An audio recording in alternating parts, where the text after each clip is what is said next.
Hi everyone, my name is Sidney and today I'm going to be discussing two books that I read a couple weeks ago. I was reading these books in between each other and I decided to read them both aloud. There are specific books that I own that I prefer to read aloud, such as poetry books, books about spirituality. I prefer to read them aloud because it allows me to hear my own voice and I can really feel centered within my own voice as I read these really calming and optimistic, positive affirmations words. I'm going to be talking about these two books that you could say changed my life, or I would say could change your lives. So before I go into this video, I just want to say I've got my window open today because I really want to feel connected with the earth.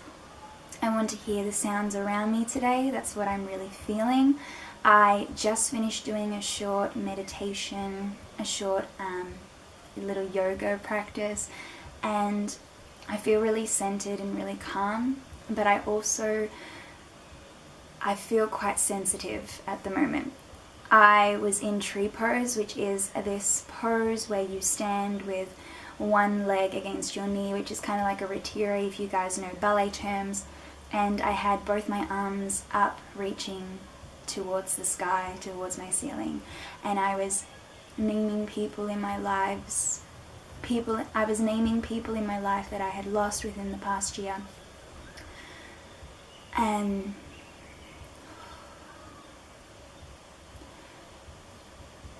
yeah, it just really brought me back to thinking about them and how I'm here and I'm alive and I'm breathing. I'm here and they're still here. So the two books I'm going to be talking about today are The 7 Spiritual Laws of Success by Deepak Chopra, and then the second book is Silence by Thich, Nhat, Hanh. So I was reading both these books at the same time, so I would start with The 7 Spiritual Laws of Success, and I would start by reading one law at a time, and then I would go to Silence by Thich, Nhat, Hanh and just read a chapter or two. These two books are so beautiful, and the biggest thing for me with these books was they really helped me discover mindfulness and the importance of mindfulness, the importance of understanding what a quiet world is, understanding who you are within that quiet world. Center yourself, because a lot of the time we need to do that, and I still have trouble doing that. Reading these books really give me that positive urge to discover those things for myself, to be grounded and be grounded more. I know that I should be practicing mindfulness, be practicing meditation, be practicing yoga much more than I do, because I don't do it enough. But I know that, and I'm accepting that, and I want to grow from that and change from that. So reading these books really have helped me understand those things, understand that there is a way to quieten your mind. There are many ways to quieten your mind. I feel like this video is more so going to be about mindfulness, but I'm also going to be discussing little things within these books, so I hope you stay and enjoy this little video. I know it's a little bit different, and I know it's a lot more calmer and very yogi-esque or whatever, but I would say that I'm definitely a spiritual person. And I realized the other day how much I hate small talk, which is so interesting to me because I had never really focused on why I dislike it so much.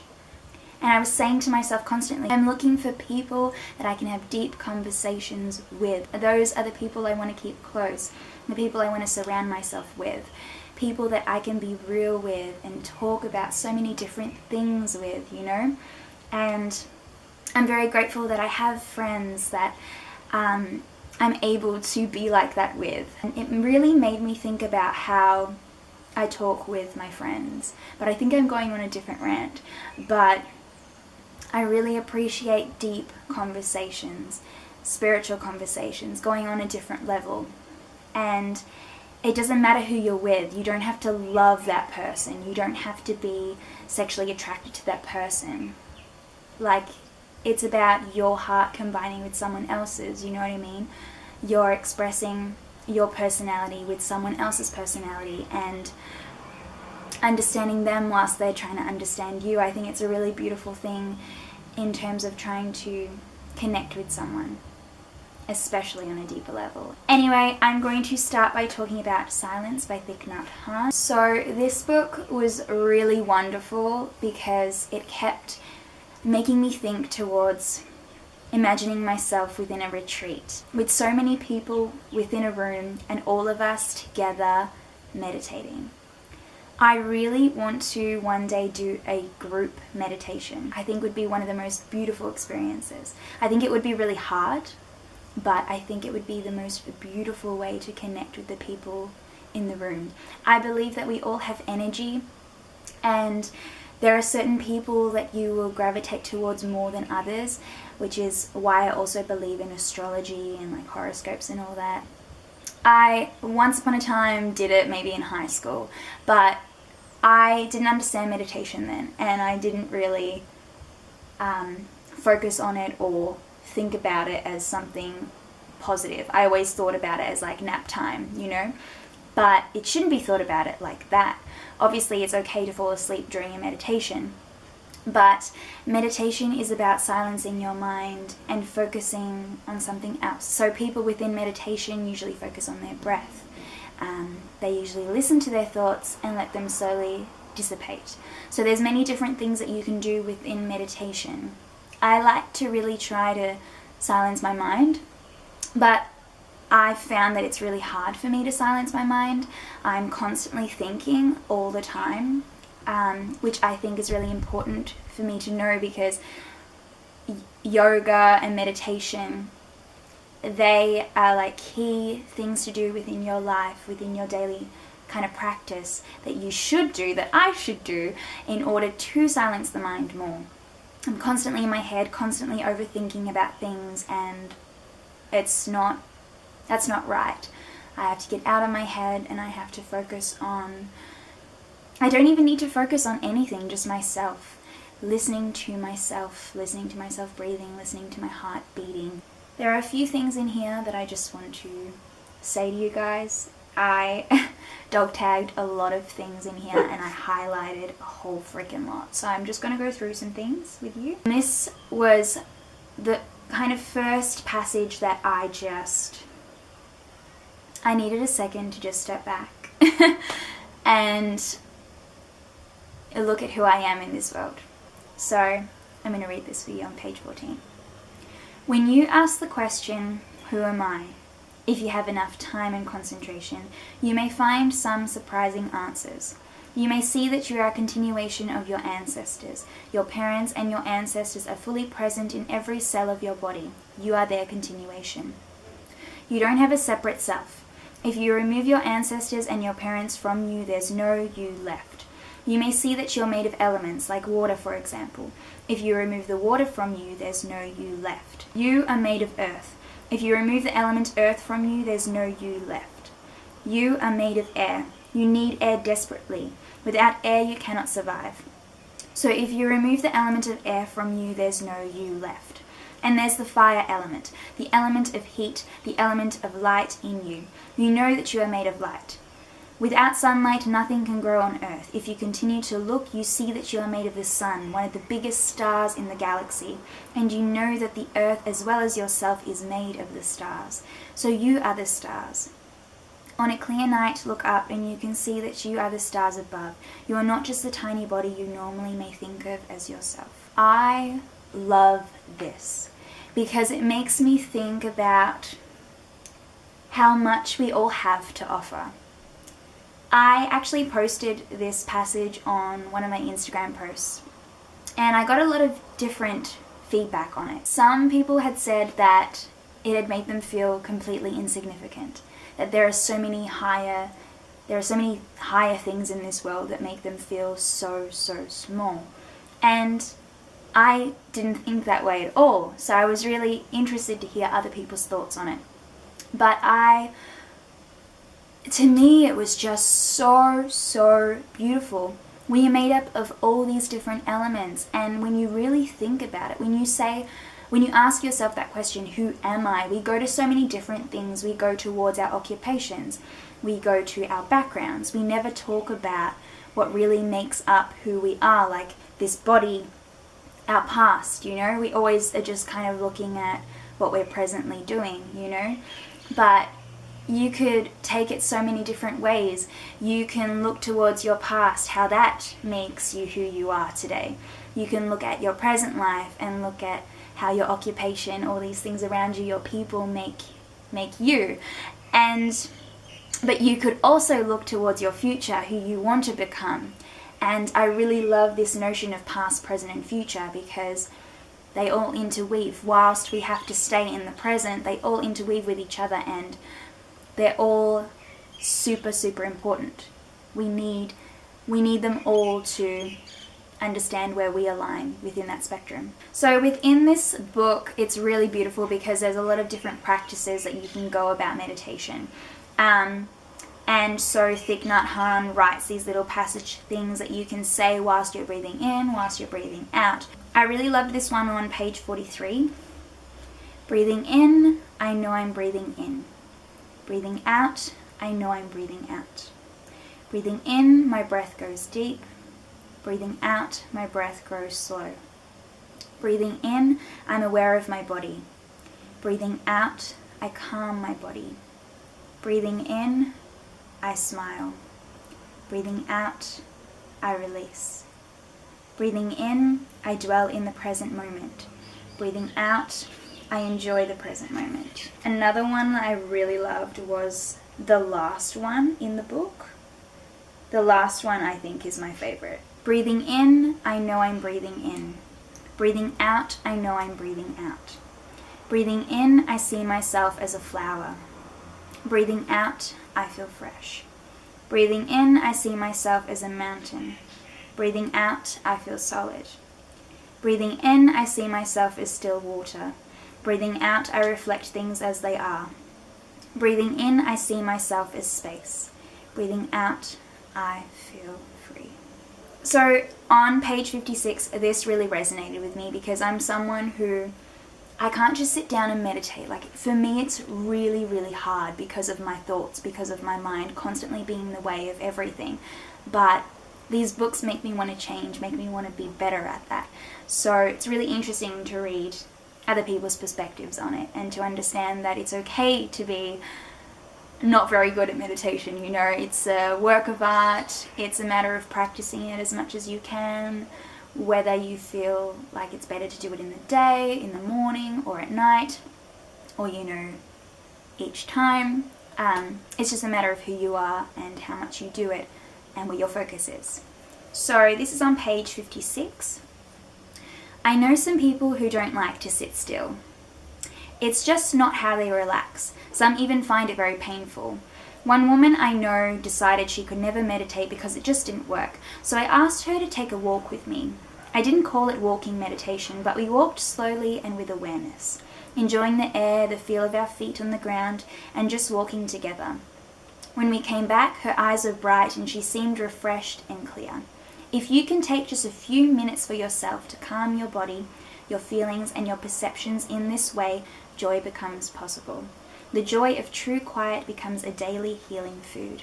And that for me was just everything. You don't just have to sit and make yourself be quiet and still.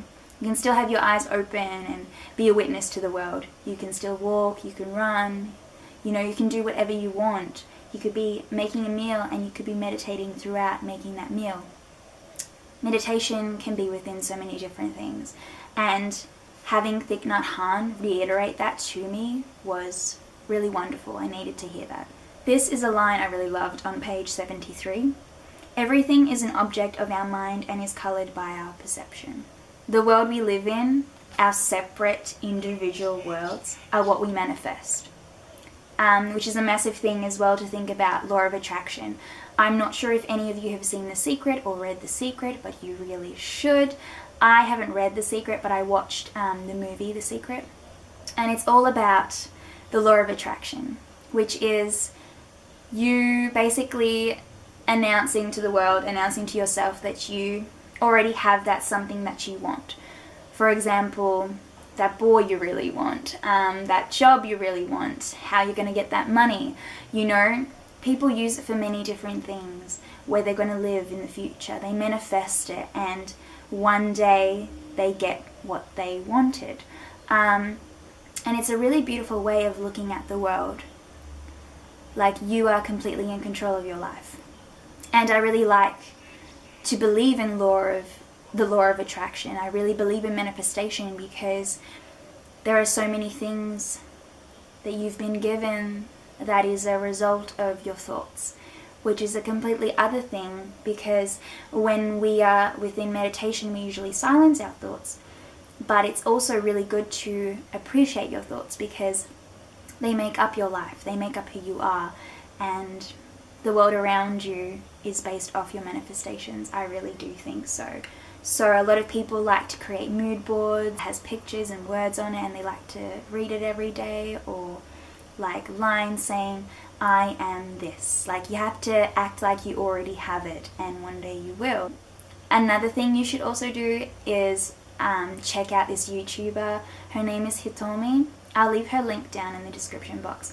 But I absolutely love her so much. Her nature and her soul is just so beautiful and calming, and she's charismatic, and she's been through a lot. Like, she's been through some shit, but how she holds herself, her way of life is just so beautiful to me, and I highly recommend that you check her out, because she's so beautiful. And she recently posted a video, I'm pretty sure about meditation, where she was showing one of her friends, Chelaman, how to focus on his breathing and little practices that you can do. So I highly recommend that you watch that video. I'll leave that link down below as well. So yeah, that was Silence by Thich Nhat Hanh. I highly recommend that you read this book. It's beautiful. Next book, which is The 7 Spiritual Laws of Success by Deepak Chopra. So our first law is the law of pure potentiality. The second law is the law of giving. The third law is the law of karma, or cause and effect. The fourth law is the law of least effort. The fifth law is the law of intention and desire. The sixth law is the law of detachment. And the seventh law is the law of Dhamma, or purpose in life. I'm mostly connected towards the seventh law. Something I loved from this book was page 3. True success is therefore the experience of the miraculous. It is the unfolding of the divinity within us. It is the perception of divinity wherever we go, in whatever we perceive. In the eyes of a child, in the beauty of a flower, in the flight of a bird. When we begin to experience our life as the miraculous expression of divinity, not occasionally, but all the time, then we will know the true meaning of success. So this was something beautiful from the Law of Pure Potentiality on page 21. This world of energy is fluid, dynamic, resilient, changing, forever in motion. And yet it is also non-changing, still, quiet, eternal, and silent. And so the first law really talks about being within yourself, talking about meditation, doing meditation more, spending time within your day focusing on yourself. So the second law is about the law of giving, which is about being kind to those around you by giving something back to them without expecting anything in return, which I think is really beautiful, and I think more people should go about their friendships like this. Like, we shouldn't expect things from others, you know. Just seeing a smile on someone's face, just being within their presence should be enough. Page 33, make a decision to give wherever you go, to whomever you see. As long as you're giving, you will be receiving. The more you give, the more confidence you will gain in the miraculous effects of this law, and as you receive more, your ability to give more will also increase. So the third law is something that I had a little bit of iffiness with, if you'd say, and that's the law of karma, or cause and effect. And like, I do strongly believe that you should be positive with the people around you, that you shouldn't make fights just to make fights with people. You shouldn't be a conflicted person, or start conflicts just for the sake of starting something. But I do really want to reiterate the importance towards standing up for yourself when you need to stand up for yourself. I have been through so many moments of just letting people walk over me, letting people say things to me and not saying anything back to them, or letting people degrade me in a way that I just kind of stand back and not give anything back, because I'm not a conflicting person. I don't like to start things, and I'm still like that. But I highly, highly believe that there are times where you need to stand your ground and say something to that person. You can say it in a way that is strong and held, like you don't need to start physically hurting someone. I'm not trying to say like you can physically hurt someone. I don't believe in that. I'm trying to say that with our words, not our actions, you can stand up for yourself and say no to things. You can tell people that how they're treating you is not right and they shouldn't be treating you like that. I highly, highly believe in that, and that kind of advice goes to my past self, my future self, not to let people just shit all over you, not to let people, use you, because that's so not right. So I had a little bit of problems with that law, where it's kind of like just be kind to everyone. And I get that, but I also get that sometimes you need to cut people out of your life as well in order to make your life better and optimistic and positive, because some people aren't on the same level as you are right now. And also the fourth law, the law of least effort, is hilarious to me because it's basically that book, The Subtle Art of Not Giving a Fuck. I think it stands for itself. The last law, which is the Law of Dhamma, is basically about focusing on what you are here for, what your purpose in life is. And I highly believe that we all have a purpose in life. On 97, it talks about the Law of Dhamma. There are 3 components to the Law of Dhamma. The first component says that each of us is here to discover our true self, to find out on our own that our true self is spiritual, that essentially we are spiritual beings that have taken manifestation in physical form. We are not human beings that have occasional spiritual experiences. It's the other way around. We are spiritual beings that have occasional human experiences. And this stayed with me for such a long time, because I can't stop thinking of myself as a spiritual being. I cannot stop thinking about that. Like, I love the idea of, those fantasy characters like witches and fairies and all that, angels, and I truly believe that I am a part of those things. I truly believe that I am a spiritual being here, that I have so much to offer, to give, to heal people with my words, with the things that I love, my passions. I truly believe that I have that power within me. So reading this was just so beautiful, and it makes me want to get like a tattoo on me saying that I'm a spiritual being, or just spiritual being or something on my body, because I really believe that. And it's so beautiful to think that we are spiritual beings just having a human experience. I find that so, so beautiful and raw and real, And there was one more thing I wanted to add to that, which is on page 111. We are travelers on a cosmic journey, stardust, swirling and dancing in the eddies and whirlpools of infinity. Life is eternal, but the expressions of life are ephemeral, momentary, transient. Gautama Buddha, the founder of Buddhism, once said, "This existence of ours is as transient as autumn clouds. To watch the birth and death of beings is like looking at the movements of a dance. A lifetime is like a flash of lightning in the sky, rushing by like a torrent down a steep mountain. We have stopped for a moment to encounter each other, to meet, to love, to share." So beautiful. That's another thing that I really love to think about myself as stardust. And I believe that we are all stardust within this world. Like, we are all people, and you could think that we're insignificant because there's so many of us in this world, and there's so many of us that we don't actually get to talk to. Like, we have so many strangers within this world. But we also have so many friends and enemies and families, and we all connect in some way that makes us a greater human being, a greater spiritual being on this earth.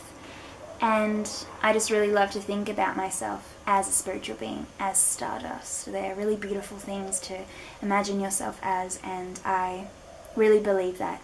Call me crazy, whatever you want.